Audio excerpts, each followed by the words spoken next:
నాకు ఎక్కడ ఇబ్బంది అనిపిస్తున్నది అంటే ఇంతమంది నాయకులు, ఇంతమంది పోలీసులు, ఇన్ని విచారణ సంస్థలు, ఇవాళ ఉదయం పేపర్లో కూడా చూసిన ఈ విచారణకి దాదాపుగా 5 నుంచి 10 కోట్ల రూపాయలు ఖర్చు అవుతుంది అని ఇవాళ ఉదయమే పేపర్లో చూసిన. అందుకే ముఖ్యమంత్రి రేవంత్ రెడ్డికి నేను ఒక మాట చెప్పదలుచుకున్నాను.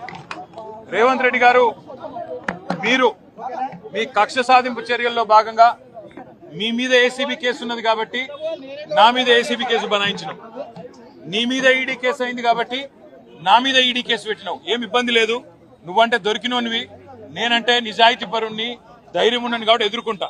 కానీ ఈ 5 కోట్లు 10 కోట్లు ప్రజాధనం ఏదైతే వృధా అవుతున్నదో ఆ 10 కోట్ల రూపాయలతో బ్రహ్మాండంగా ఇంకొక 500 మంది రైతులకు రుణమాఫీ చేయొచ్చు. ఆ 10 కోట్ల రూపాయలతో దాదాపు 2500 మంది పెద్ద మనుషులకు పెన్షన్లు ఇవ్వచ్చు. అందుకే రేవంత్ రెడ్డి గారికి నేను ఒక ఆఫర్ ఇస్తా ఉన్నా.